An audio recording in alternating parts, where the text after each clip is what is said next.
Bonjour à tous, 10 minutes, comme le numéro qu'il portait. C'est la durée de ces podcasts qui vont compter les anecdotes des matchs les plus incroyables de sa formidable carrière. Alain Giresse, c'est 3 maillots, 587 matchs, 164 buts. Champion de France, vainqueur de la Coupe de France, champion d'Europe avec les Bleus et entre autres, vice-ballon d'or France Football. Mais c'est aussi et surtout des centaines d'anecdotes incroyables. Gigi, aujourd'hui nous allons évoquer le 12 juin 84, début d'une incroyable aventure collective puisqu'on parle de l'Euro 84 qui avait lieu en France. Oui, c'est la grande compétition que l'équipe de France attendait après la Coupe du Monde de 82, l'Euro à domicile. Et donc, en ce qui me concerne, je suis avec mes coéquipiers bordelais tout heureux de notre titre. Une saison superbe avec les Girondins. Et voilà, on se présente maintenant à cet Euro et on sait que on nous connaît les données. On a 5 rencontres à disputer. Et dans notre préparation entre nous, les joueurs, notamment à Font-Romeu, on évoquait un petit peu cet Euro, comment on pouvait l'aborder, comment on pouvait arriver à le jouer. Eh bien, on raisonne simplement au bout du compte, c'est-à-dire on est à domicile. Nous avons une grande confiance. Quand on jouait en France, on perdait pas. On perdait pas avec notre équipe. Donc, se dire, on est chez nous. Il n'y a qu'une idée à se mettre en tête et n'avoir qu'un seul objectif, gagner tous nos matchs. Et fatalement, si on gagne tous nos matchs, je crois que là, on sera, au bout du compte, on sera récompensé. Donc, on part avec cet esprit-là et, avec, une belle ambition mais en étant sérieux, raisonné et prêt pour aller atteindre cet objectif. Dans quel état d'esprit vous êtes? Vous êtes gonflé à bloc, Alain. Vous n'êtes pas fatigué de la saison quand vous démarrez ce championnat d'Europe? Quand on a obtenu un titre, comme c'était le cas, mon cas avec Bordeaux, la fatigue, on l'oublie. Qui plus est, on va se préparer à Font-Romeu. Et la première partie de la préparation, c'est la récupération. La récupération de la saison, de soigner les petits bobos s'il y en a, etc., de se remettre sur pied. Donc non, on est bien, on se met sur le plan physique, sur le plan athlétique, on est dans les meilleures conditions. Moralement, évidemment, sur le plan mental, on n'avait pas besoin. On était tout à notre plaisir en ce qui concerne nous les Bordelais. Non, on était bien. Tout le monde la préparation a été très adaptée. Donc voilà, nous sommes fin prêts pour cet Euro. Premier match, c'est le 12 où la France bat le Danemark 1-0 avec un but de Platini. Vous êtes titulaire, Alain, ce jour-là? Oui, je démarre. Je démarre effectivement. Premier match contre le Danemark, qui avait une grosse équipe à ce moment-là, de grands joueurs dans les plus grands championnats. On gagne. Michel Platini marque déjà son premier but et ça nous lance. Ça conforte ce que vous voulez faire. On gagne, on est lancé et comme après, bien plus qu'à suivre dans les matchs de groupe, puisque nous avions le Danemark, la Belgique et la Yougoslavie en phase de poule. Dans l'un des podcasts vous pouvez m'appeler Gigi, on évoque notamment aux Girondins le fait que vous ayez René Girard derrière vous pour, je mets des guillemets, vous protéger. En équipe de France, vous jouiez donc avec 2 milieux offensifs, c'est-à-dire vous et Michel Platini. Est-ce qu'il y avait aussi des milieux défensifs qui étaient là pour, je remets des guillemets, vous protéger? Alors, écoutez, c'est ce qu'on dénomme le carré magique. Le carré magique, donc, qui a pris naissance en 82 à la Coupe du Monde et qui s'est modifié puisque l'apparition de Luis Fernandez à la place de Bernard Venghini, et bien on a retrouvé la même mise en place avec 2 offensifs, Michel Platini et moi-même, et derrière 2 joueurs qui sont dans la récupération et dans le travail un peu plus obscur, Jean Tigana et donc Luis Fernandez. Voilà, c'était l'équilibre du milieu qui effectivement, ils n'étaient pas faits pour nous protéger. C'est pas aussi spécifiquement que le faisait René Girard, mais c'était surtout là pour compléter le travail défensif qu'eux avaient à réaliser plus que nous et nous étions sur le secteur offensif. Je voudrais qu'on s'arrête avant de parler du match contre la Belgique où vous êtes buteur, Gigi. Juste un mot quand même pour qu'on comprenne. Aujourd'hui, avoir 2 milieux offensifs, on a l'impression que c'est presque un exploit. À l'époque, ça se faisait beaucoup, et la preuve en est avec vous et Michel Platini. Sur le terrain, d'une manière tactique, comment ça se répartissait le jeu entre vous deux? Quand on met en place Michel Hidalgo, il était pour le jeu, la possession du ballon, et donc d'avoir cette capacité à créer du jeu. Donc nous, on devait réaliser qu'il attendait dans ce domaine-là.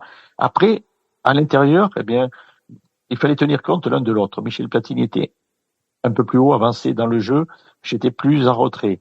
Il était plus en retrait, j'étais plus avancé. Voilà, c'est l'équilibre que l'on fait et que on peut donner des consignes tactiques. Après, il y a toujours l'intelligence du joueur, l'intelligence tactique, l'intelligence d'adaptation du joueur par rapport aux situations, par rapport à ses partenaires, voilà, par rapport au jeu tel qu'il va se dérouler. Et c'est comme ça qu'on arrivait à faire fonctionner ce milieu. Et surtout que Michel Hidalgo donnait toujours des consignes en disant le jeu, le ballon par le milieu. Et nous avions cette obligation de prendre le jeu et de créer des situations. Parce qu'autrement, si on réclame à un milieu de créer du jeu et qu'il ne réalise pas, il remplit pas son rôle. Il remplit pas son rôle et sa fonction. Donc voilà comment on fonctionnait. Michel Platini était la vraie star de cette équipe de France.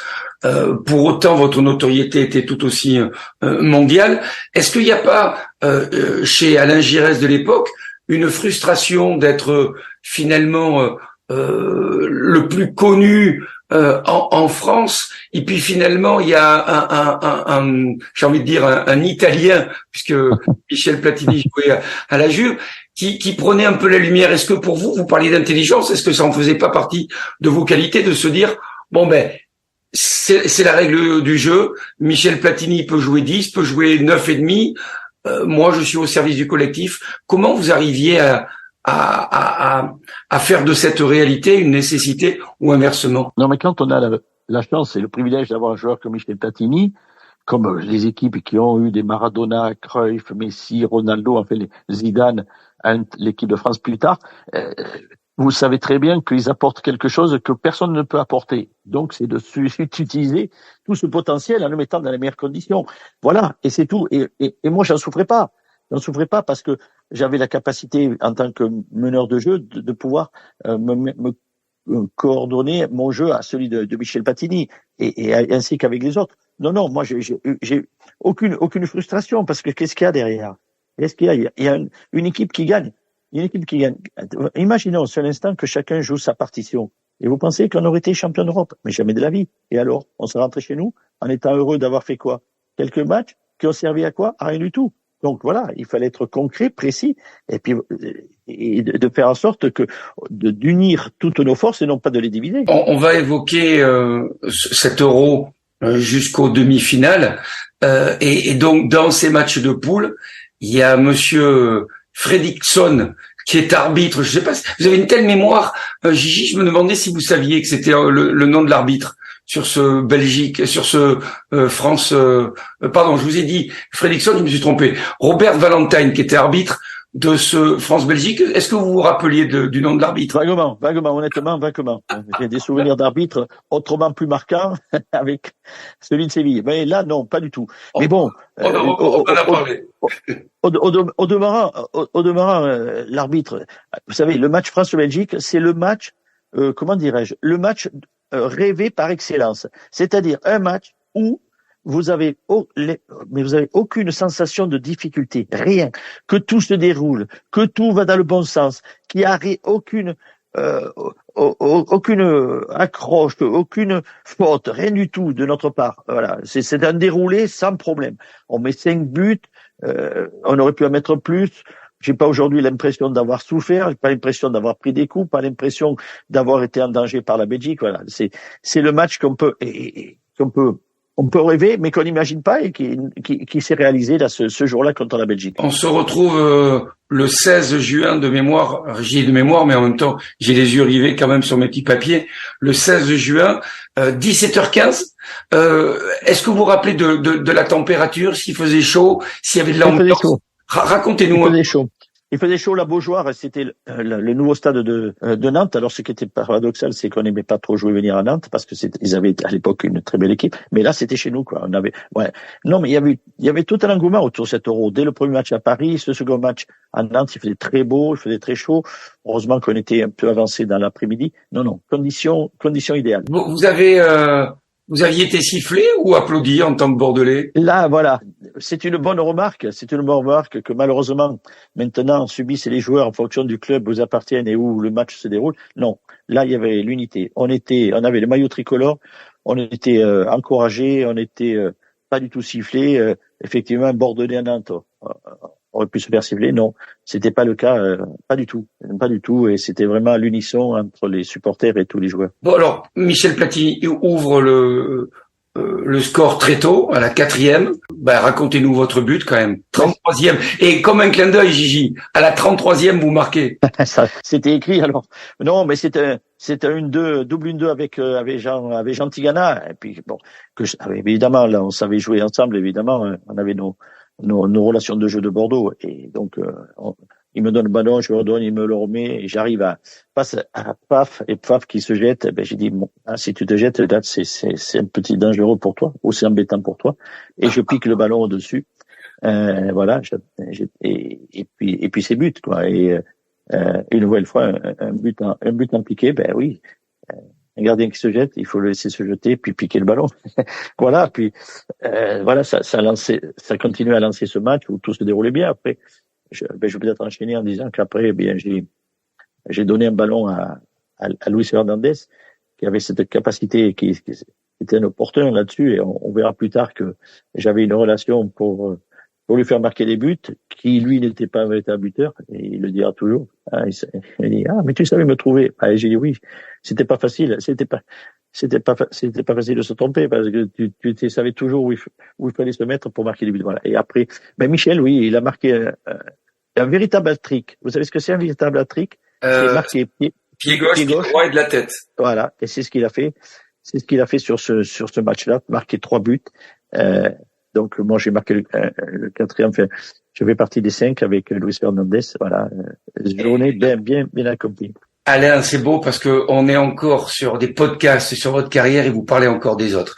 On terminera rapidement en se disant que vous avez battu derrière, encore une fois, mais là pour le 3e match. Qui vous aviez battu il y a déjà pour le 3e match? La Yougoslavie. La Yougoslavie, 3-2, voilà, avec un triplé, on le disait, de Michel Platini.